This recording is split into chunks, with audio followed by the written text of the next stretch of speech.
The cabin door didn't just break, it shattered like ice, splinters erupting across the frozen floor in a spray of wood and frost. Anna lunged for Giovanni, dragging her 5-year-old son behind her body as the blizzard wind howled through the gaping hole where their door had been. The scent hit her before her eyes could adjust. Wet fur, iron, and something ancient that made her wolf sense scream danger. The boy. Where is the boy? The voice cut through the wind like a blade. Anna's heart hammered as figures poured through the doorway. Not men, but wolves wearing human skin. 5 of them, broad and scarred, their eyes gleaming violet in the firelight. Rogues, iron claw pack. Giovanni. Anna's whisper was urgent against her son's ear, her fingers already pushing him toward the back wall. The crawl space behind the woodpile. Go now and don't come out, no matter what you hear. Mama! Go! She shoved him just as calloused hands clamped around her throat and hauled her backward. Anna twisted, teeth bared, buying Giovanni those precious seconds to vanish into the shadows. Her nails raked across flesh. Someone cursed. Where's the pup? The leader stepped through the ruined threshold, and Anna's blood turned to slush. He was massive, his shoulders nearly filling the doorframe, his face marked with ritual scars that glowed faintly in the dim light. His eyes, pale gold, flat and merciless, locked onto her like a predator sighting prey. I don't know what you want. Anna forced the words through her constricted throat, even as iron fingers tightened, cutting off her air. The scarred leader smiled. It was the kind of smile that promised pain. Vex doesn't repeat himself. He jerked his chin. The first blow caught her across the temple, snapping her head sideways. Stars exploded behind her eyes. The second drove into her ribs, and she heard something crack, felt it splinter inside her chest. She would have crumpled if the hands gripping her hadn't kept her upright like a doll. The boy, Vex repeated, circling her slowly, his boots crunching over broken wood. We know what he carries. That spark inside him, it's wasted on a half-breed whelp raised by a nobody Omega. That power belongs to wolves who can use it. He's just a child. Anna choked on blood, her vision swimming. He doesn't have anything. Vex's laugh was low, mocking. Is that what you tell yourself? Poor little Omega. You really don't know what you're hiding, do you? That boy is the primal spark incarnate. The soul of the first wolf, and we're taking him whether you breathe or not. Another fist, this one to her stomach.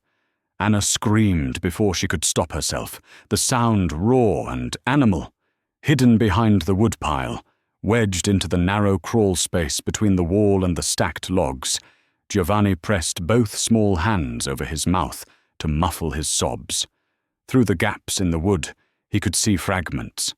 His mother on her knees, blood staining her torn shirt, the rogues circling her like a pack around a dying elk. Something was building inside him, something hot and wild and wrong. His fingertips burned. His vision sharpened until he could see every detail of his mother's face, the way her eyes kept darting toward his hiding place, even as another blow made her cry out. No. No. Mama. His hands were changing. He looked down and saw claws, tiny, sharp, trembling, pushing through his fingertips. The heat spread up his arms, into his chest, a pressure building like a scream he couldn't release. Last chance, Vex snarled, grabbing Anna's hair and wrenching her head back. Tell me where the boy is, or I start taking pieces. Never. The word was barely a whisper, but it echoed like a roar in Giovanni's ears, and something inside him snapped. Giovanni didn't remember bursting from his hiding place. He didn't remember the violet glow that erupted from his skin, or the way his partial shift made the rogues stumble back in shock. He only remembered his mother's scream, the smell of her blood, and then the blizzard. He ran, small legs pumping through knee-deep snow, the wind tearing at his too-thin clothes, his breath coming in ragged sobs. Behind him he heard shouting, pursuit, but the storm swallowed everything, turning the world into a wall of white. "Mama, Mama. They're hurting, Mama." He didn't know how long he ran. Minutes? Hours? His legs gave out, and he collapsed face-first into a snowdrift, his violet-glowing hands fading back to normal as unconsciousness pulled at him. That's when he saw it. A figure. Massive. Unmoving. Standing in the blizzard like the storm itself bent around him. The man, no, the Alpha, wore a cloak of black fur so dark it seemed to drink the light. His eyes, when they turned toward Giovanni, were silver-white, ancient and cold as the northern ice. Giovanni's small, blood-stained fingers reached out on instinct, grabbing a fistful of that heavy black fur. "They're hurting my mum," he sobbed, his voice breaking. Please, they're hurting my mum." For one frozen heartbeat, the Alpha King, Tom Riley, the legend who had forgotten how to be human, stared down at the crying pup clinging to his cloak. Then something shifted behind those silver eyes, something violent, something protective, something uncontrollable. The temperature dropped 10 degrees, and the Alpha King lost control. Before we continue with this amazing story, please tell us your name and where you are watching from. Do not forget to like and subscribe. Your support helps us bring more of these stories to you. Chapter 1. Anna knew they were coming 30 seconds before the door exploded. The wind changed direction, carrying that scent, wet fur and old blood. She grabbed Giovanni from his bed, her wolf instincts screaming danger. Then the cabin door shattered. 5 rogues poured through like a plague, their eyes violet in the firelight, their claws already extended. The leader, Vex, with his ritual scars glowing, smiled at her like she was already dead. The boy. Now. Anna shoved Giovanni toward the back wall. Crawl space. Go! She spun, throwing herself at the nearest rogue, her nails raking flesh, buying seconds. The rogue backhanded her across the room. She hit the wall hard, stars exploding behind her eyes. "Mama!" Giovanni's scream tore through the chaos. "Hide!" Anna lunged again, teeth bared, purely feral. She bit down on a rogue's arm, tasting copper. He howled. She didn't let go until another set of hands dragged her off by her hair. Vex crossed the room in 2 strides, his claws wrapping around her throat. Brave little Omega, but stupid. He lifted her off the ground, her feet kicking uselessly. "That pup carries the primal spark, the soul of the first wolf. He's worth more than your entire bloodline. He's just a child," Anna choked out. Vex slammed her against the wall. Something cracked in her spine. "He's a weapon, and you're in my way." The first real blow came then, his fist driving into her ribs. She heard them break, felt the sharp pierce of bone. Blood filled her mouth when she screamed. That's when Giovanni snapped. The boy erupted from the crawl space, his small body blazing violet light, partial claws extending from fingers too small to hold them. He threw himself at Vex with a child's rage and a wolf's fury, his teeth sinking into the rogue leader's arm. Vex roared, flinging Giovanni across the room. The boy hit the floor and rolled, but he was already on his feet, positioning himself between his mother and the rogues. "Run!" Anna gasped, blood dripping from her lips. "Giovanni, run! I won't leave you! Run!" She threw herself at Vex again, sacrificing everything for one more second. Her son hesitated, those brown eyes wide with terror. Then survival kicked in. He bolted through the shattered door into the screaming blizzard. After him! Vex kicked Anna aside like trash. 2 rogues charged into the storm. Anna crawled toward the door, leaving a blood trail on the frozen floor. She had to follow, had to protect. Vex's boot came down on her back, pinning her. Not so fast, Omega. He leaned close, his breath hot against her ear. Let's see how long your precious pup survives out there. The cold will do my work for me. He hauled her up by her hair, dragging her toward the fireplace where his remaining rogues waited with iron chains. And while we wait, Vex continued, wrapping the chains around her wrists, you're going to tell me everything about that spark, starting with why he glows violet instead of gold. Anna spat blood in his face. Go to hell. Vex wiped his cheek slowly, his smile widening. Wrong answer. The torture began. Giovanni couldn't breathe. The blizzard tore at him, snow blinding him, wind cutting through his thin clothes like knives. His bare feet were numb. He couldn't feel his hands. Behind him, howls. The rogues were hunting. He ran anyway, his mother's screams echoing in his head. His legs buckled. He face-planted into a snowdrift, the violet glow fading from his skin as exhaustion pulled him under. This was it. He was going to die out here. And those monsters would go back and finish hurting Mama. No. No, please. Someone. Through the white wall of snow, a shadow emerged. Massive, unmoving, wrapped in a black fur cloak that seemed to drink the storm itself. Silver eyes found him. Ancient, cold, utterly merciless. Giovanni's trembling fingers reached out on pure instinct, grabbing a fistful of that midnight fur. They're hurting my mum, he sobbed, his small voice breaking. Please, sir, they're hurting my mum. The Alpha King stared down at the crying pup clinging to his cloak. For one frozen heartbeat, nothing moved. Then something shifted in those silver eyes. Something primal. The air itself seemed to crack. Behind Giovanni, the 2 pursuing rogues burst through the storm and stopped dead, because the Alpha King's eyes had turned completely white. Because the growl building in Tom Riley's chest made the ground tremble. Because the most powerful wolf in the Northern Territories had just been asked for help by a bleeding child. And Tom Riley never refused a child. The rogues turned to run.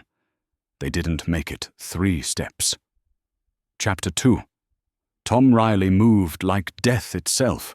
The first rogue died before he could scream, Tom's claws punching through his spine, silencing him instantly. The second tried to shift, tried to fight. Tom ripped his throat out with his bare hands, his silver eyes burning white-hot with a rage he hadn't felt in decades. Behind him, Giovanni watched, clutching that black cloak, too shocked to look away. Tom dropped the bodies and turned. The pup was shaking, blood-stained, hypothermic. Where? His voice was granite and winter. Where is she? Giovanni's trembling finger pointed south. The cabin. They chained her. They were... His small voice broke. Hurting her. Something snapped inside Tom Riley's chest. Something that had been dormant for a century. He scooped Giovanni up in one arm, wrapping the boy in his cloak, and ran. Not human speed. Not even normal wolf speed. He moved like the storm itself, his boots barely touching the snow, his rage propelling him forward with supernatural force. The cabin came into view, smoke rising, door shattered. Tom set Giovanni down behind a tree. Stay here. It wasn't a request. He approached the cabin like a predator, silent despite his size. Through the broken doorway, he saw her. Anna. Chained to the support beam, her face swollen and blooded, her shirt torn, exposing lash marks across her ribs. 3 rogues stood around her, one holding a heated iron rod, the smell of burned flesh thick in the air. Vex circled her slowly. Last time, Omega. Where did the boy's power come from? Anna lifted her head, defiant even through the pain. Hell! Vex raised the iron rod. Tom Riley stepped through the doorway. The temperature plummeted 20 degrees in an instant. Frost spread across the walls. The fire flickered and died. Vex turned, and his face went pale. Alpha King! Tom's eyes were no longer white. They were void, empty of everything except one singular purpose: destruction. You touched the child's mother. Tom's voice was barely recognizable, more growl than words. His body began to shift, muscles expanding, claws extending to twice their normal length. This wasn't a normal shift. This was something older, darker. You made him cry. Vex stumbled backward. We didn't know. We were just following orders. Tom's hand shot out, faster than sight, and closed around Vex's throat. He lifted the rogue leader off the ground with one hand, his claws puncturing flesh. Who gave the orders? Vex choked, blood bubbling from his lips. The council. They want the spark. They want to... Tom's grip tightened. Vex's words cut off with a wet gurgle. Wrong answer. What happened next wasn't a fight. It was a massacre. Tom Riley, the Alpha King who had forgotten how to be human, remembered exactly how to be a monster. The three rogues tried to run, tried to fight, tried to beg. None of it mattered. Tom tore through them like paper, his movements too fast to track, his rage too complete to reason with. Blood painted the walls, screams cut short, bones cracking. When the last body hit the floor, Tom stood in the center of the carnage, his chest heaving, his claws dripping red. His eyes were still void black, his shift incomplete, stuck between man and beast, consumed by the berserker rage his advisors had warned him about. Then his gaze landed on Anna. She hung from the chains, barely conscious, her blood pooling beneath her. Their eyes met. And for the first time in 100 years, Tom Riley felt fear. Not of enemies, not of war. Fear that he was too late, that the woman whose child had grabbed his cloak, the woman who had taken a beating to save her son, would die before he could. Anna's eyes rolled back. Her body went limp. No. Tom lunged forward, ripping the chains from the wall with his bare hands. He caught her as she fell, her body too light, too broken, her heartbeat too faint. Outside, Giovanni's small voice called out, "Mama." Tom looked down at the dying woman in his arms, then at the doorway where her son waited. His berserker rage was still burning, his control was slipping, and the woman in his arms was human, fragile, mortal, dying. If he lost control completely while holding her, he'd kill her himself.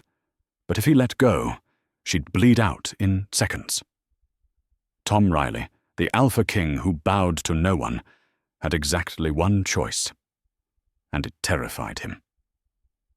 Chapter 3. Anna woke in silk sheets, which was her first clue something was very wrong. The second clue was the massive stone room, the fireplace big enough to stand in, and the floor-to-ceiling windows overlooking mountains that touched the clouds. She tried to sit up, and gasped as pain exploded through her ribs. "Don't move!"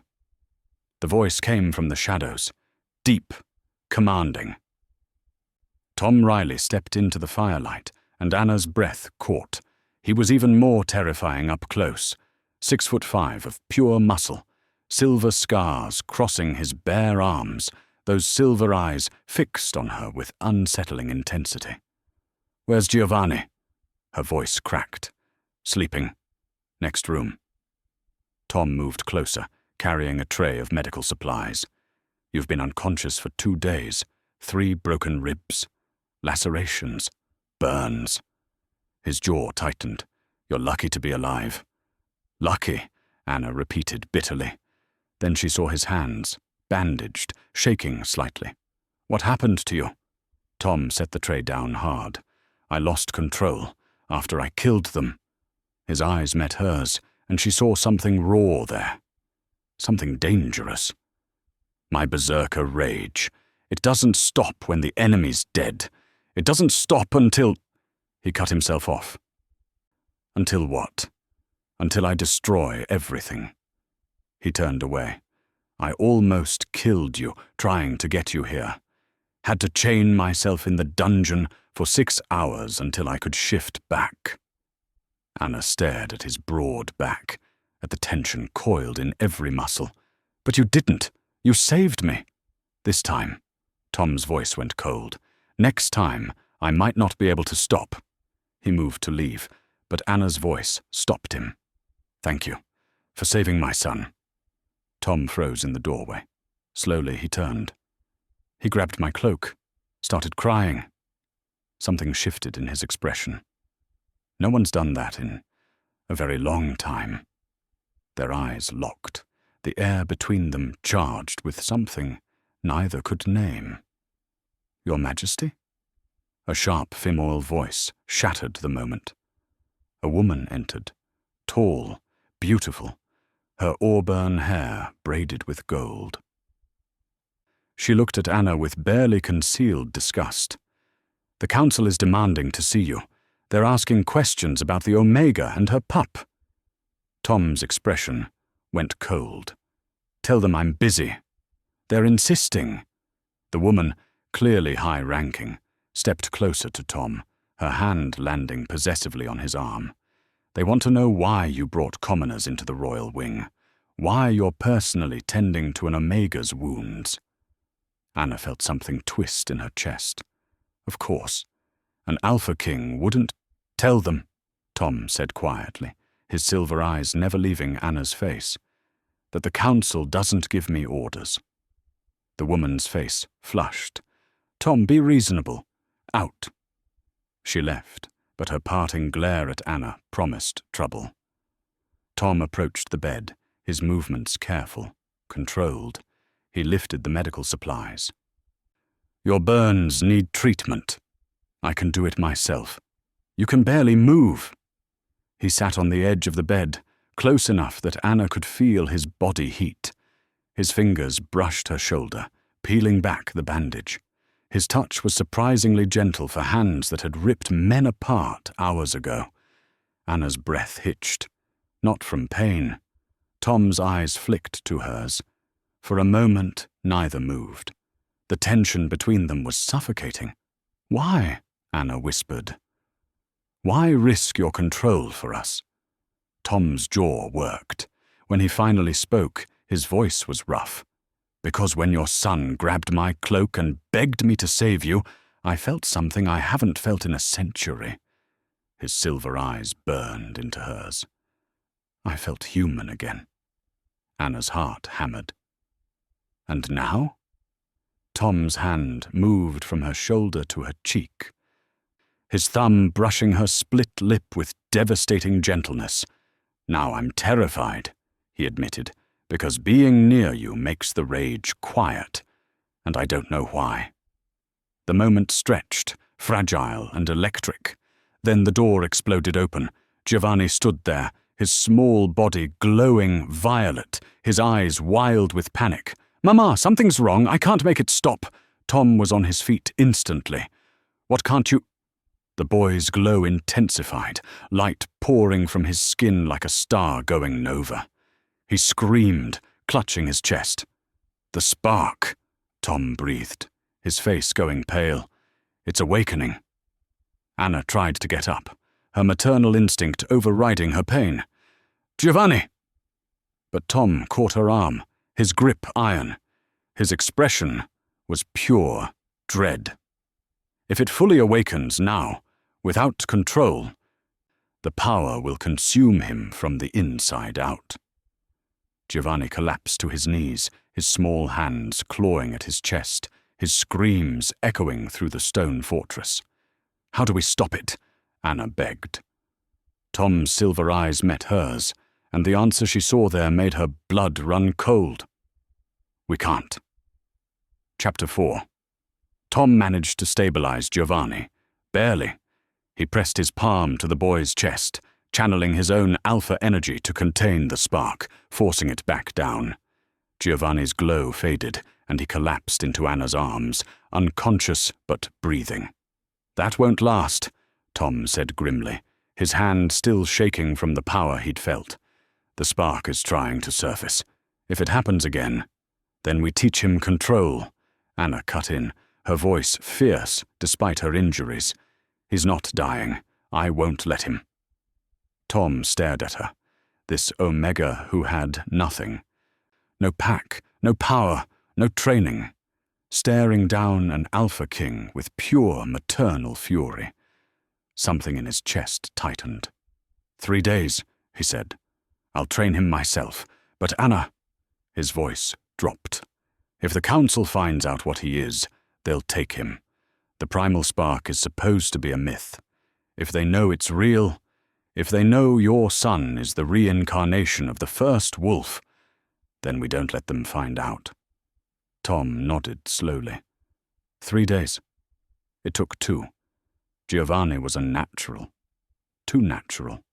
Tom watched the boy in the private training yard, practicing basic shifts, and felt unease crawl up his spine.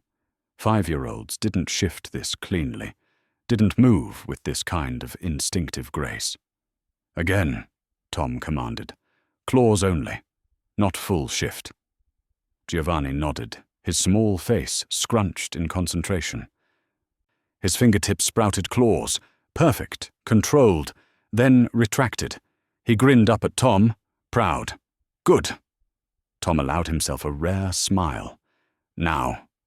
"Well, well." A cold voice cut through the yard. "The Alpha King playing nursemaid." Tom's smile vanished. He turned to see 3 council members entering the training yard: Elder Marok, Lady Seraphine, and Commander Kane.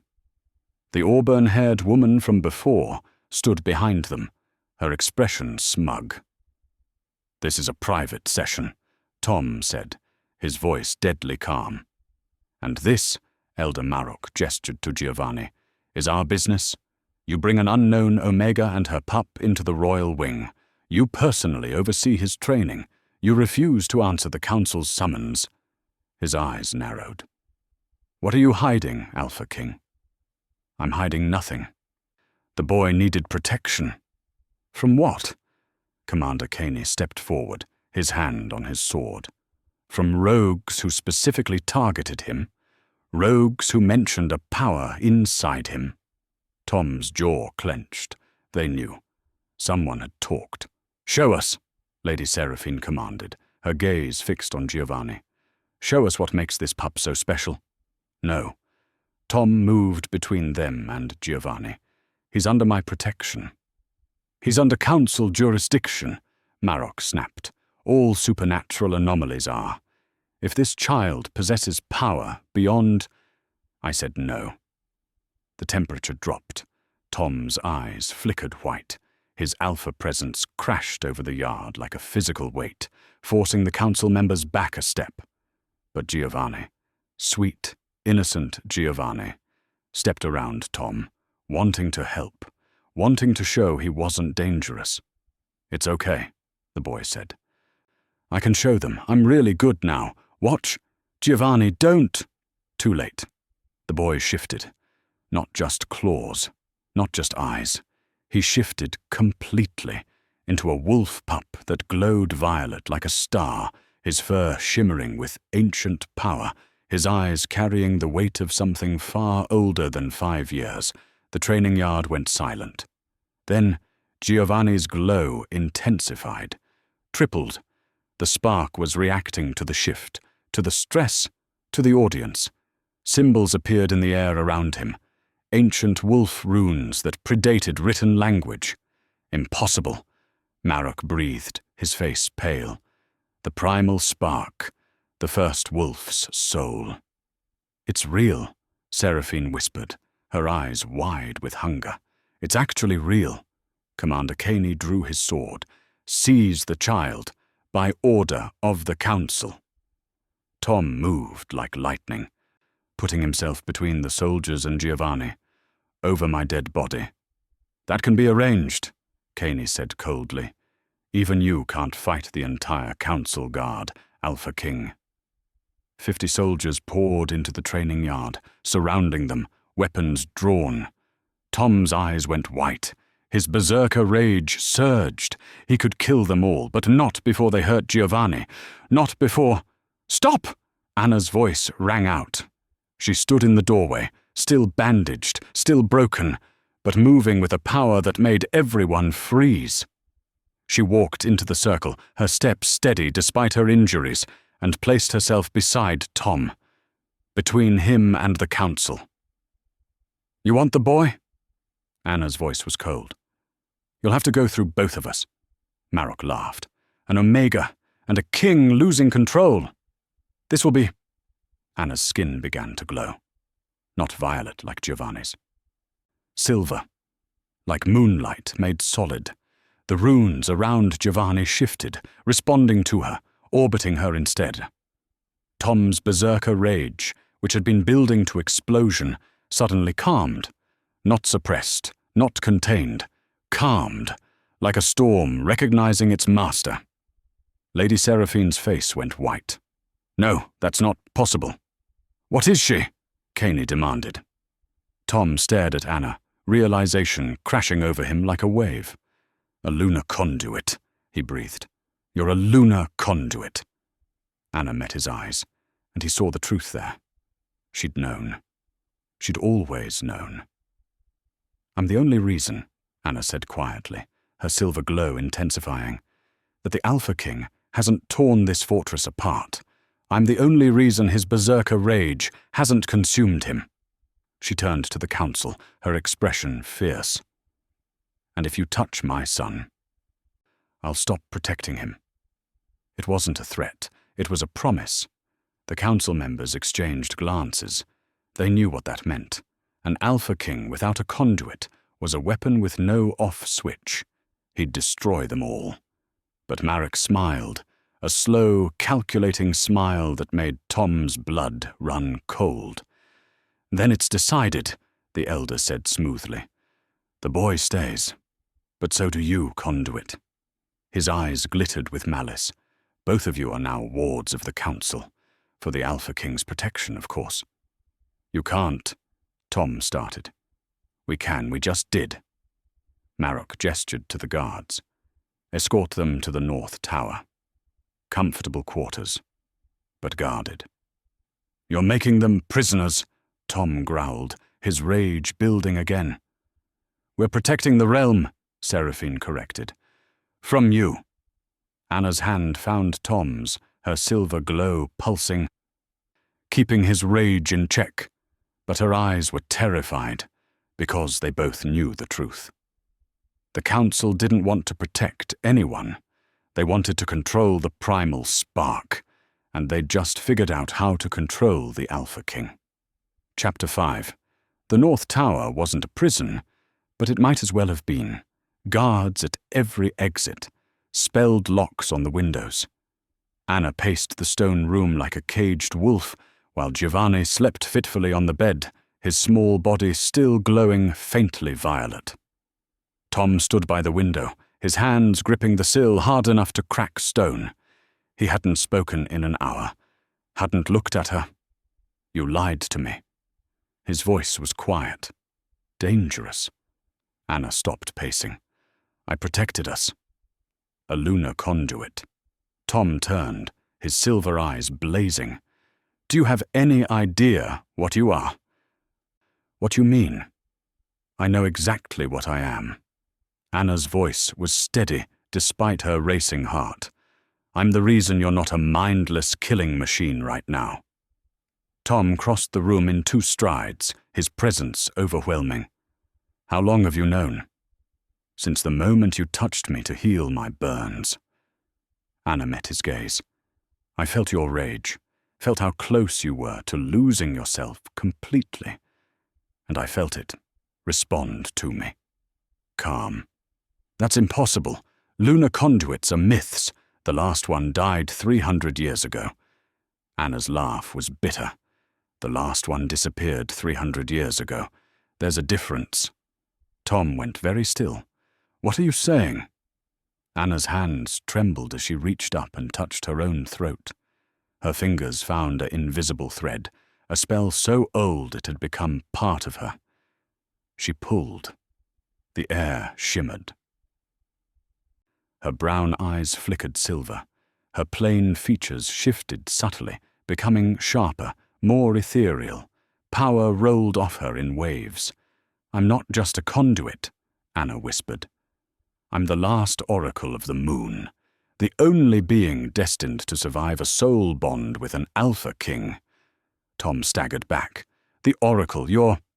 His face went pale. Then Giovanni isn't my biological son. The words hurt, but Anna forced them out. He's yours. Tom's world tilted. What? Not your son, Anna clarified quickly. Your brother. Reincarnated. She moved to the sleeping boy, her hand gentle on his hair. 300 years ago, your younger brother died in battle. His soul was supposed to rest. But the moon goddess had other plans. She placed his soul and the primal spark inside an infant. I was the temple guardian. When your council discovered what he was, they wanted to weaponize him, use the spark to control you. So you ran. Tom's voice was hollow. I placed a veil on myself, became human, raised him as my own. Anna's eyes glistened. I've been hiding for 5 years, Tom, moving every few months, but the spark is waking up, and the veil can't hold anymore. That's why the rogues found us. That's why you're here. Tom's fists clenched. The council knew. They've known all along. A knock on the door. Elder Marek entered without waiting for permission, his smile cold. Apologies for the interruption, but the Alpha King is needed in the council chamber. I'm not leaving them. Then bring the conduit. We need to discuss arrangements. Anna's blood ran cold. What arrangements? Marek's smile widened. Your bond, of course. The Alpha King's berserker rage is growing unstable. We've tracked the episodes, 4 in the last month alone. Without a permanent conduit bond, he'll go fully berserk within a week. Tom's jaw clenched. I'm fine. You're dying. Marek's voice was blunt. Your soul can't contain the beast anymore. You need her. His eyes slid to Anna.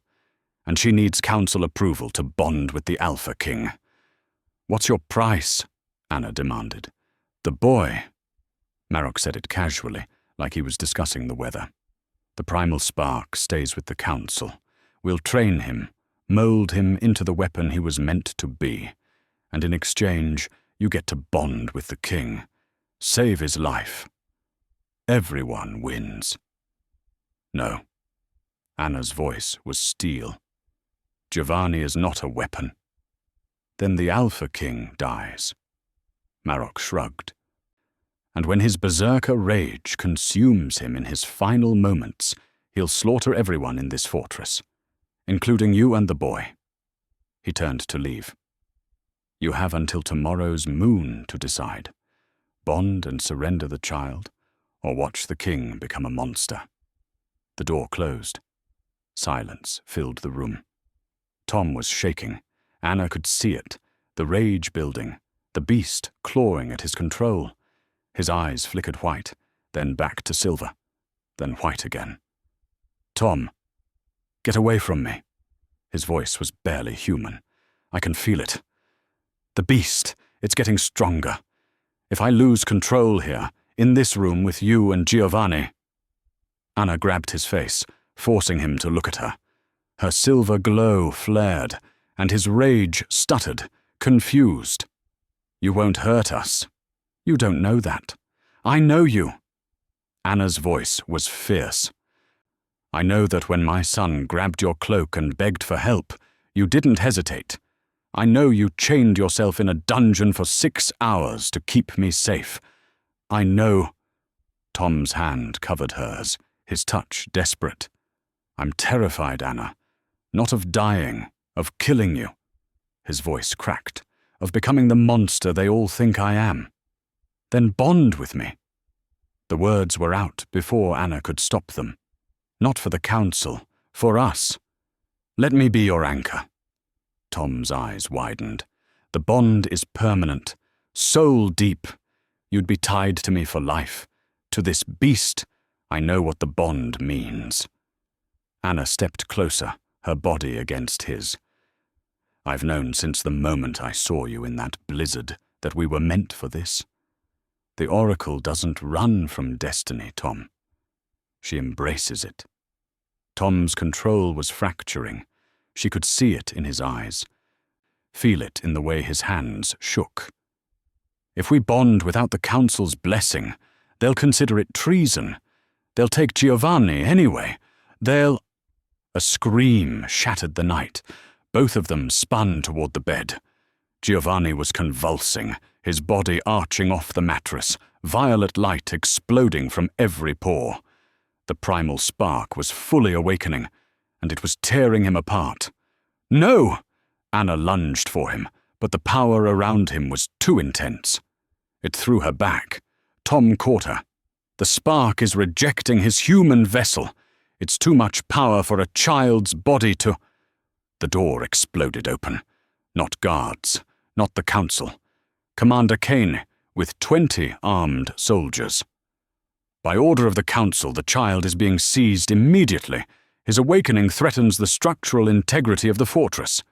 "You can't—" Anna started. Kane's men moved fast. Too fast.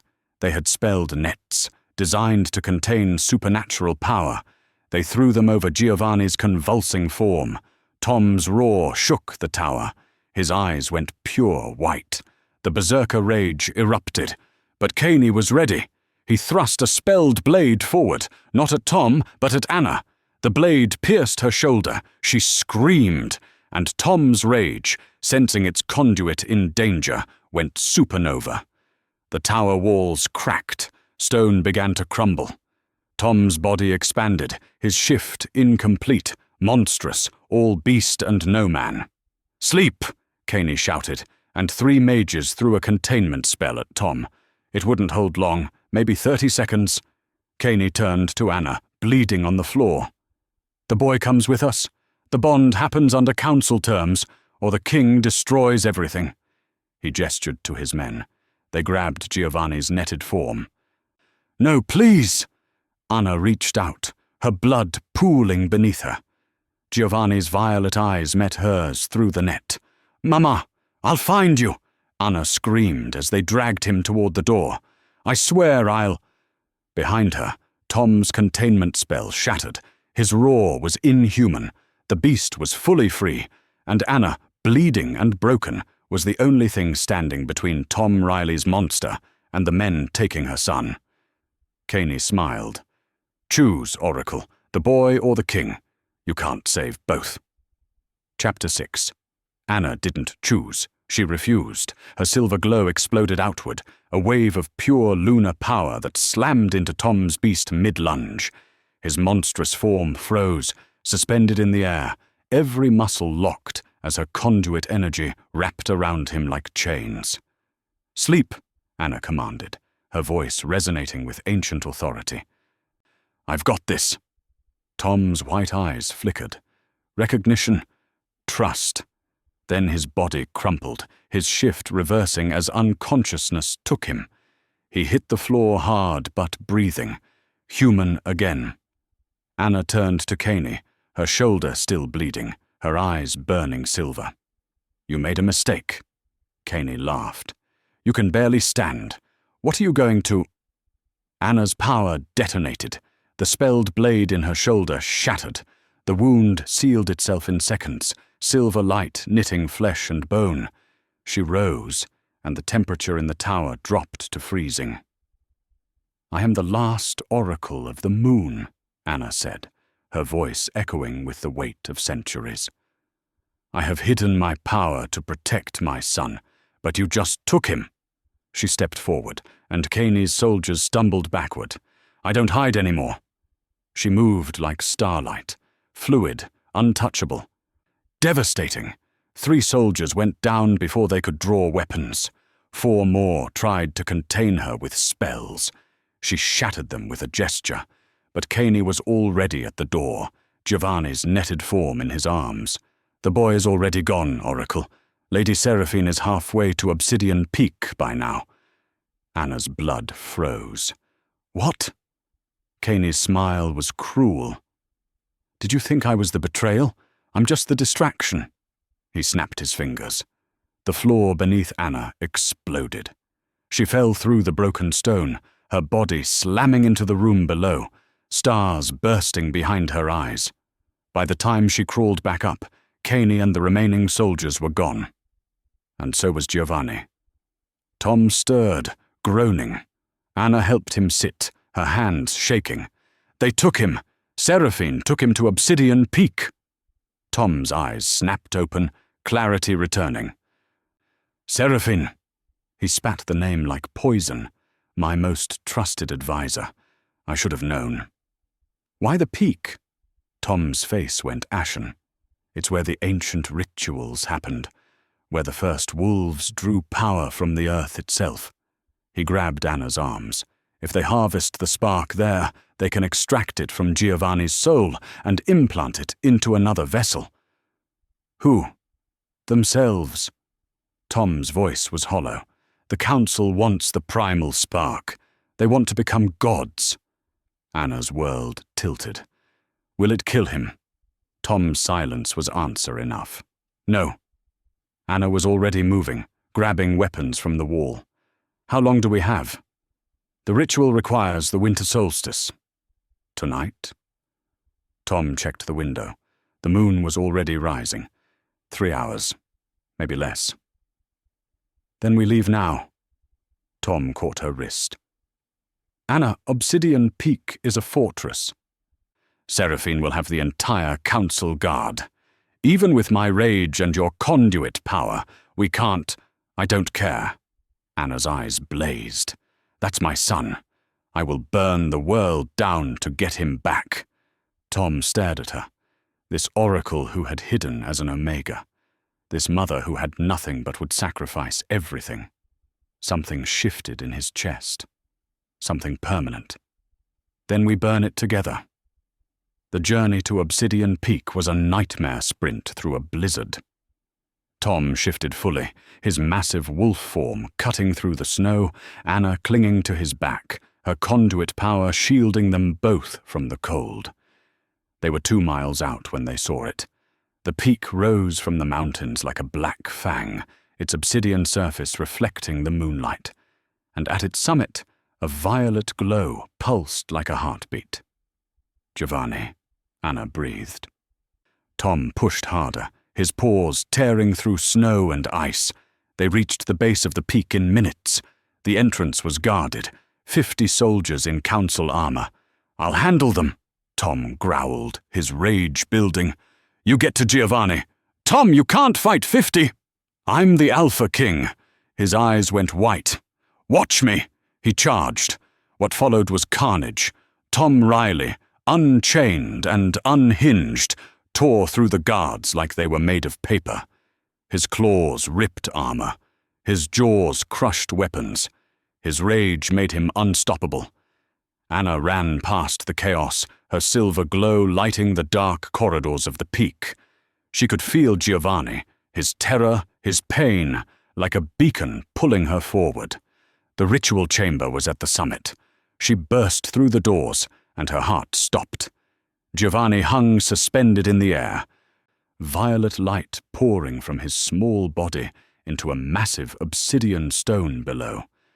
Elder Marok stood at the base, chanting in the old tongue, his hands glowing with stolen power. Lady Seraphine circled the ritual, her eyes hungry. And Giovanni, her beautiful boy, was screaming. Stop! Anna's voice cracked the stone floor. Marok didn't even look up. Too late, Oracle. The extraction is 90% complete. In 30 seconds, the primal spark will be ours. And the boy will be dead. Seraphine smiled. A tragic loss, but necessary. Anna's power exploded. Silver light filled the chamber, slamming into the ritual circle. The energy wavered, but held. "Spelled wards," Marok said calmly. "Designed specifically to resist lunar power. You can't break them." Anna threw herself against the barrier, her fists pounding, her power surging. But he was right. The ward held. Giovanni's screams were weakening. His glow was fading. He was dying. "No, no, no!" Anna clawed at the barrier, her voice breaking. "Please, take me instead. Take my power. Just let him go." "We don't want you, Oracle." Marok's eyes glittered. "We want godhood." The extraction hit 95%. Giovanni's small body convulsed, his life force draining into the stone. Anna fell to her knees, her power useless, her son dying in front of her. Then the chamber doors exploded inward. Tom Riley stood in the entrance, covered in blood. None of it his. His eyes pure white, his berserker rage at full strength. 50 guards dead behind him. He saw Giovanni, saw Anna on her knees, and the beast roared. Tom charged the barrier, his claws extending to monstrous size. He hit the ward with the force of an avalanche. It didn't break. "Fool!" Marok laughed. "It would take the combined power of an Alpha King and a Lunar Oracle to—" He stopped. His face went pale, because Anna was standing, walking toward Tom, her silver glow pulsing in time with his white rage. "Tom," she said quietly, "I need you to trust me." Tom turned, his beast barely recognizing her through the haze of violence. "Anna, bond with me. Now, soul bond. No ritual, no permission, no counsel." Anna's voice was steady, despite her terror. "It's the only way to combine our power, the only way to save him." Tom's eyes cleared for just a second. "It will hurt. The bond without preparation. It could kill you." "I know." Anna grabbed his bloodied hand. "Do it anyway." Tom's hesitation lasted half a heartbeat. Then his claws pierced her palm, drawing blood. Her silver power pierced his chest, anchoring into his soul. The bond snapped into place. Pain like nothing Anna had ever felt tore through her. She screamed. Tom roared. Their powers merged, silver and white twisting together, amplifying, multiplying. Marok's face went from confident to terrified in seconds. "No, that's impossible." Tom and Anna turned as one, their combined power a storm of silver-white light. "Break," they said together. The barrier shattered. Anna lunged for Giovanni, ripping him from the extraction circle, cradling his limp body. "Giovanni, baby, please." His eyes flickered open, barely conscious. "Mama, I've got you. I've got you." Tom stood between them and the council, his body massive, his rage still burning. "You tried to kill a child." Marok stumbled backward. "Alpha King, we can negotiate." "No." Tom's power detonated, but Seraphine was faster. She threw herself at the obsidian stone, the one holding 95% of the primal spark, and swallowed it whole. The chamber went silent. Seraphine's body began to glow. Not violet, not silver. Black, corrupted power, stolen power, power her human soul was never meant to contain. She screamed as her body twisted, expanded, transformed into something that wasn't wolf, wasn't human, wasn't natural.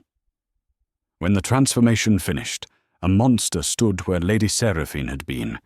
10 feet tall, obsidian skin, eyes like voids, power radiating in sick waves.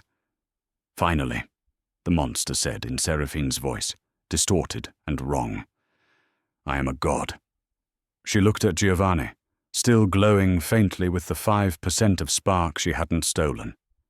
"And I want the rest." Chapter 7.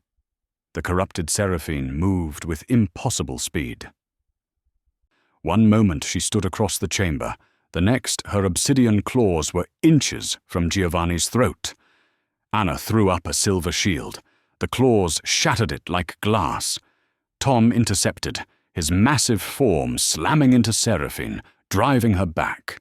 They crashed through a stone pillar, the impact shaking the entire peak. "Get him out!" Tom roared at Anna.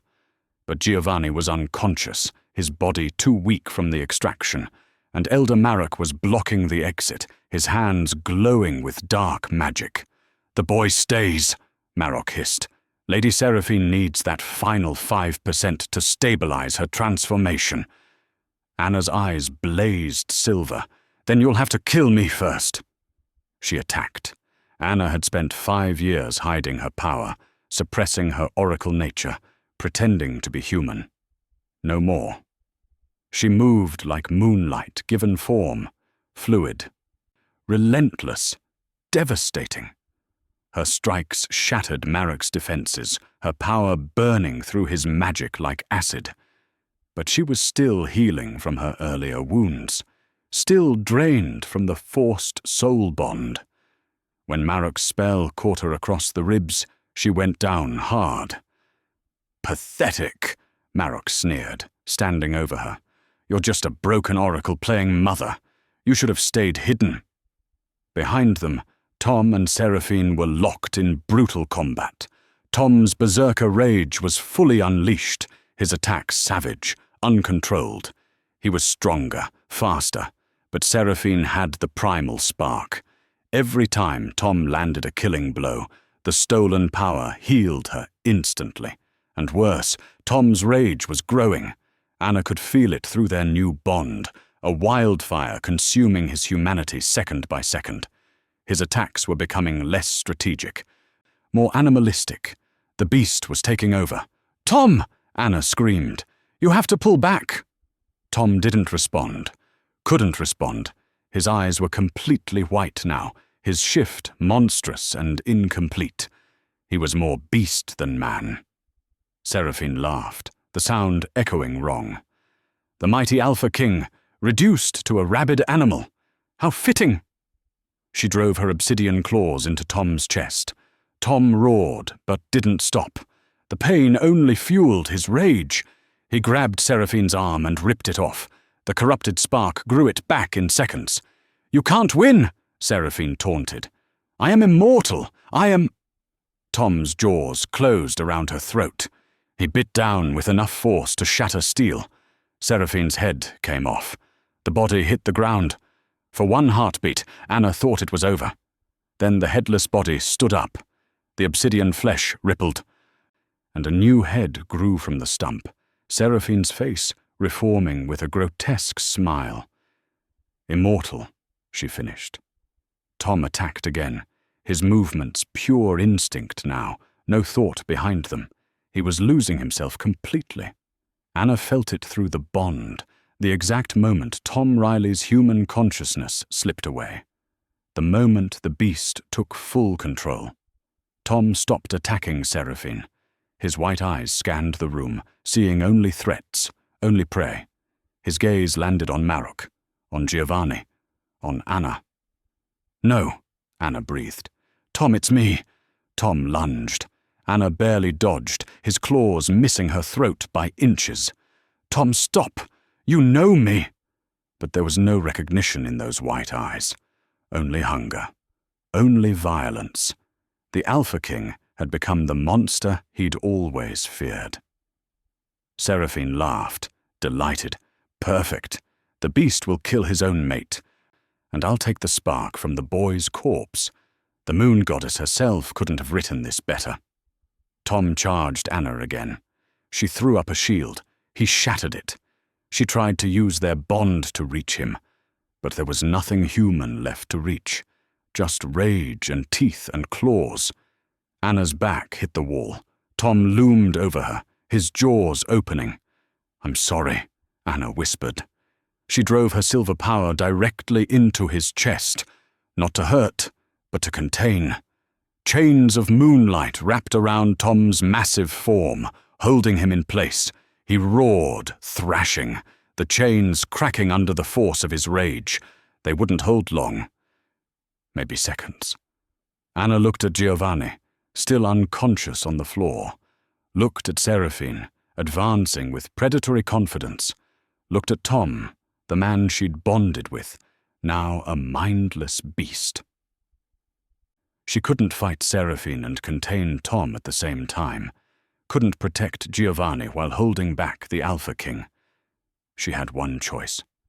Anna closed her eyes and reached deep, past the veil she'd maintained for 5 years, past the suppression spells, past the human disguise, to the core of what she truly was, the last oracle of the moon, not hiding, not diminished, complete. "Forgive me," she whispered to no one and everyone. And she shattered the veil. Power exploded from Anna's body like a supernova. Silver light so bright it turned night into day, so pure it made the corrupted spark in Seraphine's body scream in agony. Anna's form shifted. Her brown hair turned silver-white. Her eyes became twin moons. Ancient runes appeared on her skin, glowing with the light of 1,000 full moons. Her presence filled the chamber, vast and terrible and divine. "I am Lunara," she said, her voice resonating with the weight of centuries. "Last oracle of the moon goddess, keeper of the sacred balance." She looked at Seraphine, and the corrupted monster actually stepped back. "And you have defiled the primal spark." Anna, Lunara, raised her hand. Silver fire erupted from her palm, not heat, but pure lunar energy. It struck Seraphine's chest, and the corrupted spark inside her screamed. "No!" Seraphine shrieked. "I am a god! You are an abomination!" Lunara's power intensified. "And I am the only thing the moon goddess created to destroy you." The silver fire spread across Seraphine's obsidian skin, burning, purifying, destroying. The corrupted monster thrashed, her regeneration trying desperately to keep pace with the damage. But Lunara's power was older, stronger, pure. Behind her, Tom's chains shattered. The berserker roared, charging. Lunara turned, her free hand extending. Silver light wrapped around Tom's beast, and this time it didn't just contain, it penetrated. Her power drove into his soul, finding the man buried beneath the rage. "Come back," she commanded, her voice both fierce and gentle. "Tom Riley, Alpha King of the North. Come back to me." Tom's white eyes flickered. Silver. White. Silver. "I know you're in there," Lunara continued, her power pulling him back from the abyss. "I know you're afraid, but you don't have to be. I'm your anchor. I'm your conduit. I'm your—" Seraphine's claws pierced Lunara's back. The oracle gasped, silver blood spilling from her lips. Her concentration shattered. Her hold on both Tom and Seraphine broke. "Foolish," Seraphine hissed in her ear. "You can't fight us both." Tom's berserker rage surged again, his white eyes locking on Lunara's bleeding form. Seraphine grabbed Giovanni's unconscious body, her claws extending toward his chest. "I'll take the last of the spark now, and your precious king will kill you while you watch." Lunara's vision swam. Her power was fading. The wound in her back was deep, maybe mortal. Tom was advancing, his jaws opening. Seraphine's claws were descending toward Giovanni's heart. She couldn't save them both. She couldn't even save herself. But the moon goddess didn't create the oracle to survive. She created her to sacrifice. Lunara made her choice. She released every last drop of her power, not in defense, not in attack, but in transformation. Her silver energy exploded outward in a perfect sphere, and everything it touched changed. Tom's berserker form froze mid-lunge as lunar power flooded his system, forcibly purifying the rage, dragging his humanity back to the surface, whether he wanted it or not. Seraphine shrieked as the same power hit her, the silver light tearing at the corrupted spark, ripping it from her obsidian flesh piece by piece, and Giovanni, unconscious, dying, began to glow. Not violet. Silver. The purified remnants of the primal spark responding to the oracle's call, returning to where they belonged. Lunara collapsed, her body hitting the cold stone. Her power was gone. Completely. She'd burned everything, centuries of accumulated strength, the oracle's divine gift, her own life force, to save them. Through blurring vision, she saw Tom's white eyes fade to silver, his monstrous form shrinking, humanity returning to his face. Saw Seraphine's obsidian body cracking, crumbling, the stolen spark abandoning her like the corruption it was. Saw Giovanni's chest rise and fall, his small hand twitching, alive. She'd done it. She'd saved them. The cost was just everything. Anna. Tom's voice, human again, broken with horror. He crawled to her, his hands shaking as he gathered her into his arms. No, no, Anna, what did you do? Saved you, she whispered, her lips barely moving. You're dying! Tom's face was wet. Tears. The Alpha King was crying. The bond, I can feel you fading. Giovanni. Lunara forced the word out. Safe? Tom looked at the boy. Giovanni's eyes were opening, his violet glow returning to normal, the spark settling peacefully inside him. He's alive. He's okay. Good.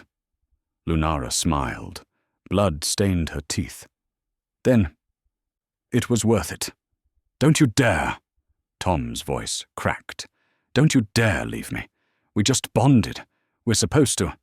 Love you, Lunara breathed. Both of you. Her eyes closed. Her heartbeat, which Tom could feel through their bond, stopped. Anna! Tom's roar shook the mountain. Giovanni screamed, crawling toward his mother's body. Even Seraphine, reduced to her human form, powerless and broken, stared in shock. The last oracle of the moon, the woman who had hidden for 5 years to protect a child, the mother who had sacrificed everything, was dead. But then, Giovanni's small hand touched his mother's chest. His primal spark, purified and whole, began to glow. Not violet. Silver, and Anna's heart beat once. Chapter 8. Anna's heart beat once, twice, then steady. Her eyes opened. Not brown, not silver, but something between. A perfect fusion of human and oracle, mortality and divinity. Mama! Giovanni threw himself onto her, his small arms wrapping around her neck, his tears soaking her shoulder. Tom cradled them both, his massive body shaking with relief. You died. I felt you die through the bond. Anna's hand found his face, her touch weak but real. Giovanni brought me back, the purified spark. She looked at her son, wonder in her eyes. It chose life over power. The boy's violet glow pulsed softly, no longer wild or dangerous, but gentle, controlled. I couldn't let you go, Mama. You always save me. I had to save you. Anna pulled him closer, her lips pressing against his hair. My brave, beautiful boy. Her voice cracked. I love you so much. Tom's forehead touched hers, his breath shuddering. Don't ever do that again. Don't ever. His words dissolved into a sound, somewhere between a growl and a sob. I won't, Anna promised, her fingers threading through his hair. I have too much to live for now. Behind them, Seraphine crawled across the floor, human and broken. Guards dragged her away, her screams fading into nothing. Elder Marek was hauled to the dungeons beside her, his protests meaningless. Tom didn't even look at them. His entire world had narrowed to the woman in his arms and the child between them. Let's go home, he whispered. The coronation happened 3 days later, under the full moon. The great hall overflowed with pack leaders, soldiers, and citizens from across the Northern Territories. Every window was thrown open to let the moonlight stream in. Anna stood before the throne in a gown of silver silk, her white hair braided with winter flowers, her moon-bright eyes steady despite her nerves. Giovanni stood beside her in his first formal clothing, his small hand gripping hers tightly. Tom faced her, the ancient crown of the Alpha King on his head, but his silver eyes were soft, vulnerable in a way no one had ever seen. The High Priestess, one of the few council members not involved in the conspiracy, raised her hands. "We gather under the winter moon to witness a bond forged in fire and blood, to crown a queen who gave everything to save her king and her son." The crowd was silent, reverent. "Lunara, last oracle of the moon," the priestess continued. "Do you accept the burden of the North? Will you stand as Lunar Queen, protector of the innocent, anchor to the Alpha King, mother to the primal spark?" Anna's voice rang clear. "I will. Tom Riley, Alpha King of the North, do you pledge your rage, your strength, your soul to this bond? Will you stand beside your queen as equals, partners in all things?" Tom's answer was immediate. "I will, now and always." The priestess lifted the lunar crown, silver wolves circling a crescent moon, forged in the first age of wolves. She placed it on Anna's head, and the entire hall felt it, a pulse of pure power, gentle but vast, spreading across the territory. The North recognized its queen. "Rise," the priestess said, smiling. "Rise, Lunar Queen of the North." Anna stood, and Tom took her hand. Together they turned to face their people. The hall erupted. Cheers, howls, the sound of 1,000 wolves celebrating. Giovanni laughed, his violet eyes sparkling with joy. Tom lifted the boy onto his shoulders, and the crowd cheered louder. The Alpha King, the Lunar Queen, and the Primal Spark, a family forged from impossible odds. The feast lasted until dawn. Music filled the halls, tables overflowed with food, and for the first time in a century, genuine joy echoed through the fortress. Anna danced with Tom, his massive hands gentle on her waist, their bond humming with contentment. "You're a terrible dancer," she teased. "I'm an Alpha King," Tom rumbled. "I don't need to dance well. I just need to hold you." Anna's laugh was light, free. "You're going to make me cry. You've cried enough." Tom's thumb brushed her cheek. "From now on, only happy tears." "Is that a royal decree?" "It is." His expression softened. "I spent a century forgetting how to feel. You reminded me. You and Giovanni, you gave me back my humanity." "And you gave us a home," Anna whispered. "A place where we don't have to hide, where Giovanni can grow up safe, loved, free." Their foreheads touched. "I love you, Anna. I love you, Tom Riley." They kissed, slow and deep, and the hall erupted in cheers again. Giovanni danced with the other children, his laughter ringing out, his glow gentle and joyful. No longer hunted, no longer afraid. Just a boy at a party, surrounded by friends. Anna watched him, her heart so full it ached. "He's happy. He's home," Tom corrected. "We all are." Later, when the celebrations quieted, and Giovanni had fallen asleep in his new room, decorated with toys and books and everything a child could want, Tom and Anna stood at the window of their chambers, overlooking the snow-covered north. "Do you ever miss it?" Tom asked. "Being hidden? Being free to go anywhere?" Anna leaned into him. "I was never free when I was hiding. I was always running, always afraid." She turned in his arms. "This, you, Giovanni, this family, this is freedom." Tom's arms tightened around her. "The council members who survived will be tried tomorrow. Seraphine and Marok will face justice for what they did. Good. Anna's voice was firm. What they tried to do to Giovanni, no child should ever face that.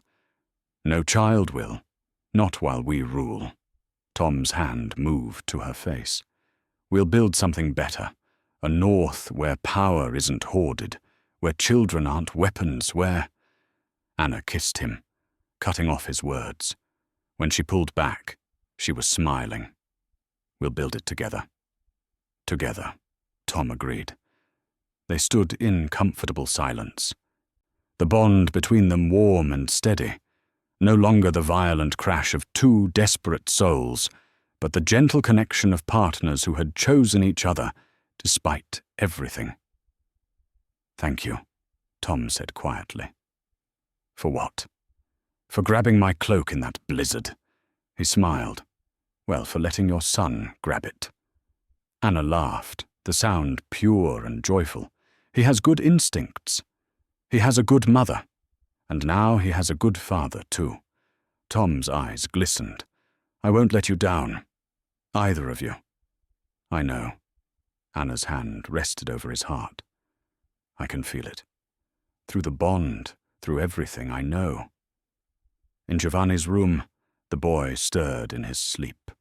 His dreams were peaceful, images of his mother smiling, of Tom teaching him to shift properly, of running through snow without fear.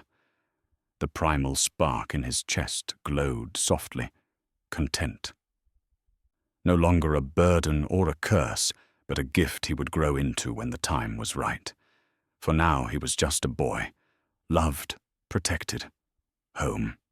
The next morning, Anna woke wrapped in Tom's arms, sunlight streaming through the windows. For a moment, she just breathed, savoring the peace. Good morning, my queen, Tom murmured against her hair. Good morning, my king. A knock on the door. Giovanni's voice, bright and cheerful. Mama, Papa, can I come in? Anna's heart swelled at the word. Papa.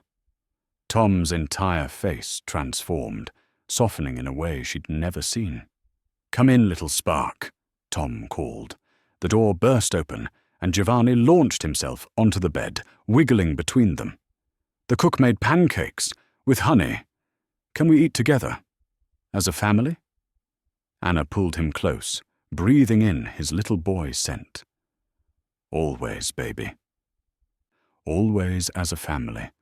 Tom's arm came around both of them, completing the circle. Always, he echoed. They stayed like that for a long moment. The Alpha King, the Lunar Queen, and the Primal Spark. No longer broken pieces, but a whole family bound by love stronger than any magic. Outside, the north stretched vast and beautiful, their kingdom to protect and nurture. Inside, they had everything that mattered. Later, they would face trials. They would rebuild the council with wolves they could trust. They would strengthen the borders and create new laws to protect children like Giovanni. But right now, in this perfect morning, they were just a family. And that was enough. More than enough. It was everything. The end. Thank you so much for joining us on this incredible journey with Anna, Tom, and Giovanni. If you enjoyed this story of love, sacrifice, and family forged in the frozen north, please show your support by hitting that like button and subscribing to our channel for more werewolf romance stories. Your support means the world to us and helps us bring you more epic tales of Alpha Kings, powerful heroines, and the bonds that make them unstoppable. What did you think of Anna and Tom's story? Drop a comment below and let us know your favorite moment.